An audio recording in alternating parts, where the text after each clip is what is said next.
Bueno, decíamos, uno de los temas de la agenda del día. Hoy comenzó a tratarse en comisión en el Senado la posibilidad de ampliar los miembros de la Corte Suprema de Justicia de la Nación. Hay distintas iniciativas de distintos sectores políticos. Se habla de conservar los 5, se habla de la posibilidad de llevarlo a 7, a 9, a 15. Bueno, hay miradas de todo tipo sobre la cuestión. Y también sobre el rol institucional, si la Corte como cabeza del Poder Judicial ha evolucionado o no. También se trata de hacer una perspectiva histórica. Hay mucho de todo, un tema que siempre se debate. La cuestión es que queríamos pedir una mirada a nuestros invitados que también amablemente han accedido a visitarnos en nuestros estudios. Así que le agradecemos a la doctora Graciela Neirot de Jarma. Buenas noches, gracias por su presencia. Hacía muchísimo tiempo que no conversábamos. Doctora, un gusto tenerla. Y le agradezco la invitación para este espacio de reflexión, un tema que ha cobrado relevancia en los últimos días. Bueno, también al doctor Luis Lugones. Bienvenido, muchas gracias, doctor. Gracias a ustedes por la invitación. Y también hace rato, creo que la última vez hemos conversado por radio. Sí. Bueno, ambos con experiencia como catedráticos, también desde la magistratura. Doctora, justo coincide, usted me decía, desde AMJA, la Asociación de Mujeres Juezas, que también llevaron su iniciativa en pleno debate de qué se hace con la Corte y la necesidad de la presencia también de la mujer dentro de la Corte, ¿no? Sí, la asociación el año pasado, a raíz de los 2 proyectos que existían, que eran de la senadora Alejandra Vigo y de la senadora Mónica Silva de Río Negro, inició unos diálogos interinstitucionales en dependencias del Senado.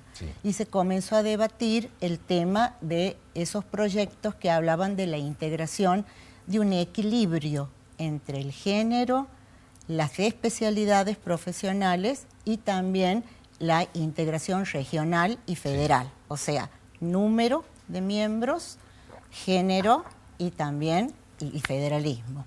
Entonces se comenzó ese debate. El año pasado existían solo 2 proyectos. Hoy en el plenario de la Comisión de Asuntos Constitucionales, en el orden del día hay 8 proyectos.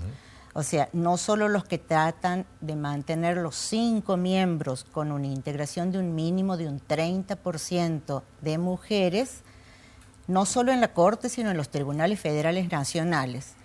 Y hay otro proyecto que lleva al número de 7, 2 de 9 y 1 de 15. Casi todos hablan de un equilibrio de género. El de 7 dice no menos de 5 personas del mismo sexo. Entonces, ha empezado el debate. Creo que tenemos los ejemplos de que a lo largo de la historia el número de miembros de la Corte ha sido algo que ha fluctuado. Desde la Constitución de 1853 decía que la Corte tenía que estar compuesta por 9 miembros. Nunca se constituyó esa Corte.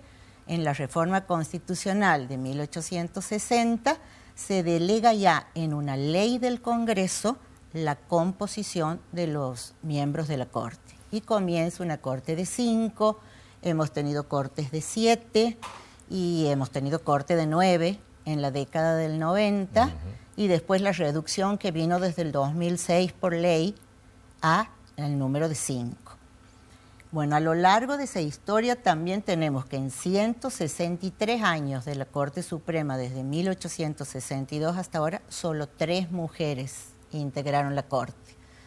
En 1970, la doctora Margarita Argua, y después, en 2004, la doctora Elena Hayton de Nolasco, y en 2005, la doctora Carmen Argibay.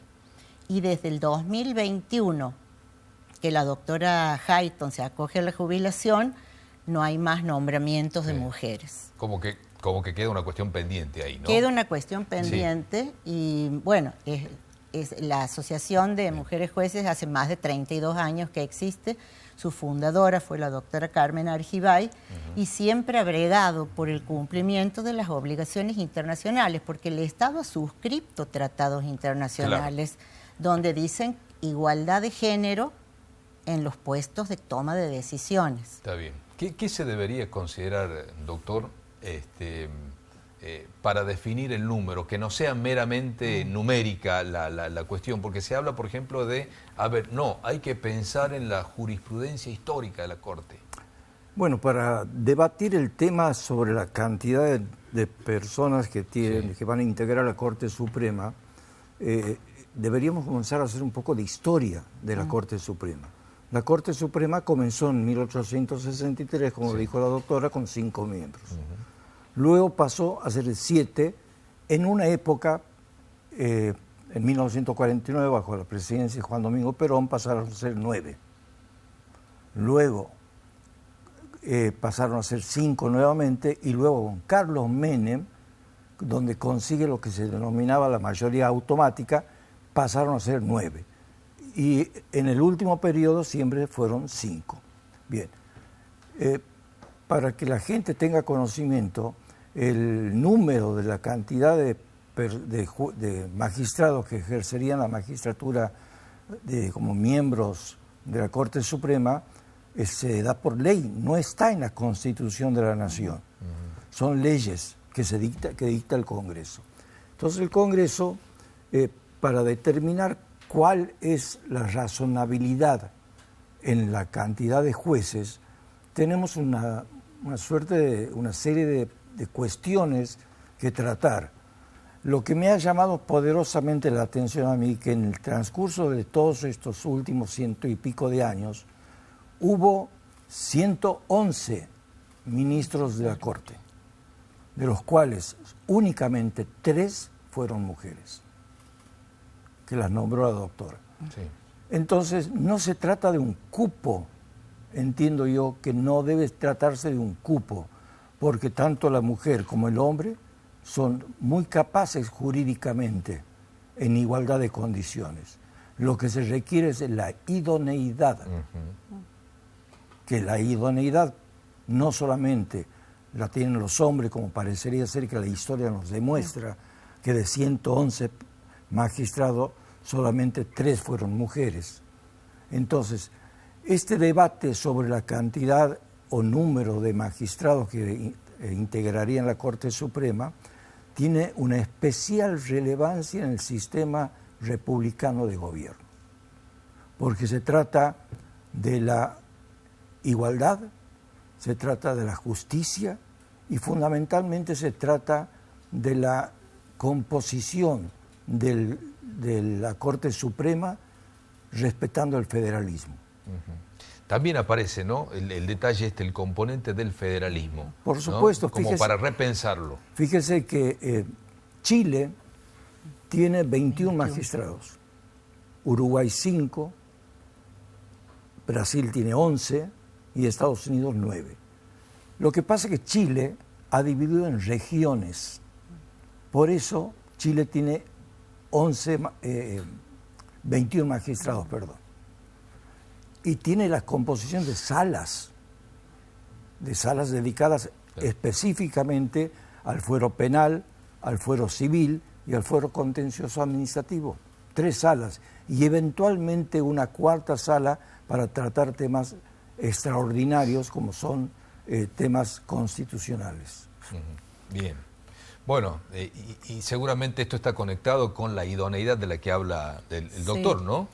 Hubo un intento en el año 2003, cuando se dicta el decreto 222, que era para reglamentar las facultades del presidente para la designación de los miembros de la Corte. El artículo 99 de la Constitución dice: el presidente designa a los miembros de la Corte con acuerdo del Senado de los 2/3 de los miembros presentes.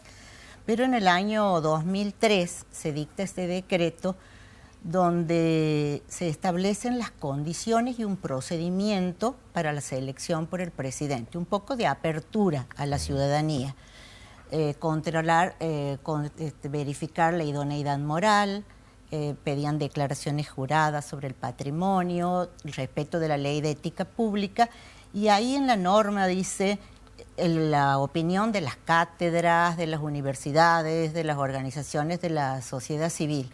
Y ahí dice tener presente al momento de elaborar la propuesta en la medida de lo posible, la diversidad de géneros. O sea, sí, el presidente tiene facultades discrecionales todavía.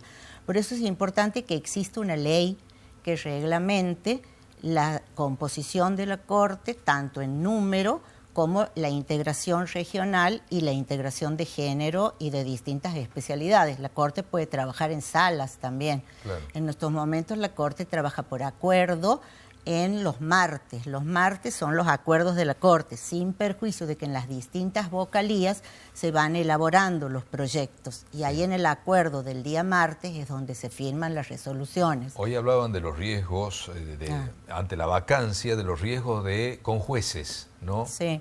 Con lo que implicaría, con lo que eso significa. Claro, las decisiones de la Corte son por mayoría. Claro. En este momento necesitan 3 votos concordantes. Sí. En el caso de que exista una disidencia, necesita integrar el tribunal con conjueces. Primero son los presidentes de los tribunales federales de apelación, según la materia, si el caso es civil, es penal, es administrativo.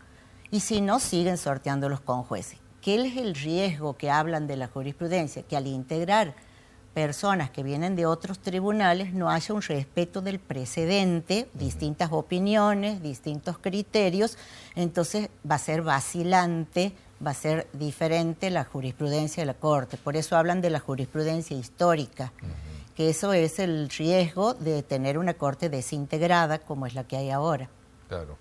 Bueno, y justo se da en este año eminentemente político, por eso inclusive hay títulos de esta tarde, de esta noche, que dicen aparentemente el gobierno esperaría hasta después de las elecciones para la integración de por eso decía al comienzo de esta charla que el debate sobre la cantidad de magistrados tiene mucho que ver con la República, tiene que ver sustancialmente con el federalismo.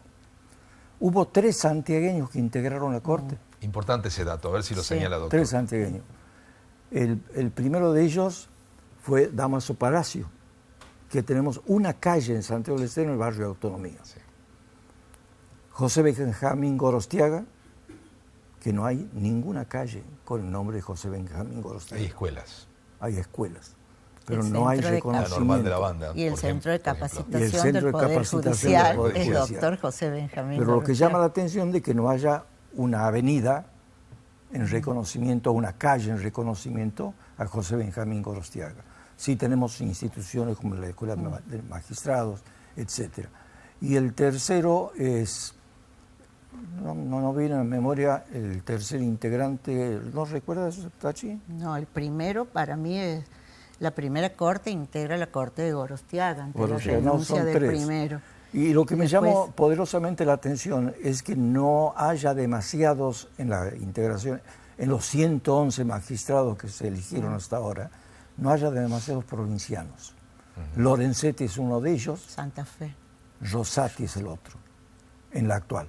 Maqueda de Córdoba. Maqueda de Córdoba. Pero en realidad lo que debe preservarse es la regionalización a los fines de que una corte esté integrada por regiones para sustentar el federalismo. Claro, por eso decía que de alguna manera también puede hablar de la amplitud de criterios, sí, claro, ¿no? Claro. Porque no es lo mismo un problema del norte argentino que un problema del sur de Argentina, y que solamente lo conocen los sureños o los norteños. Claro. Entonces, la federalización, que tiene que ver con el sistema republicano, tiene que basarse justamente en la selección de jueces, incluso de importancia jurídica dentro de cada una de las regiones. Yo no digo que se elija un magistrado de la Corte Suprema por cada provincia, sino que bien podría regionalizarse el Estado y seleccionar al mejor por idoneidad dentro de cada región. Bien, podemos coincidir entonces que es un momento importante en el que se está debatiendo la integración. Es importante y sobre todo que es el tribunal máximo del país y que la jurisprudencia de la Corte en los casos constitucionales sobre todo es lo que marca la línea de los tribunales inferiores. Muy bien. Así que bueno, es importante. ¿Usted sería de la idea de que no se espere hasta después de las elecciones para que se resuelva una cuestión como esta? Me parece importante que se haya iniciado el debate. Bien. Me da la impresión de que va a haber consenso, que no va a quedar, que los proyectos hasta de 5 van a pasar a un número mayor. Inclusive he escuchado hoy el debate en el Senado y la misma senadora Vigo, que sostiene la Corte de 5, dijo, bueno, tendríamos que hablar también de un mayor número con consenso. De alguna manera la Asociación de Mujeres Juezas puede insistir un poco más. Seguimos insistiendo y bueno, las 2 juezas que han integrado la Corte han demostrado cuando han liderado políticas importantes, las oficinas de violencia doméstica, las oficinas de género, que se han replicado en todo el país, inclusive la oficina de violencia de Santiago del Estero es la primera oficina que se crea con la misma modalidad de la Corte Suprema. Tan así es que viene la doctora Hayton de Nolasco a la inauguración, porque fue la primera que trabajó con la modalidad de la Corte. Entonces son políticas importantes. Se ha elaborado el mapa de género en la justicia. Los talleres, tiene la primera diplomatura judicial de género, la Corte, capacitando a todos los magistrados del país. Bien. Así que bueno, son políticas importantes, diferentes miradas, diferentes criterios, diferentes perspectivas. Así que la asociación va a bregar por la integración de mujeres. Bueno, lo que ha pasado hoy lo vamos a tomar como disparador para seguir conversando el tema. Si no lo hacemos en este espacio, lo hacemos por la radio también. Así que le agradecemos una vez más la presencia, doctora. Gracias a ustedes. Bueno, permiso. Adelante. Muchas gracias.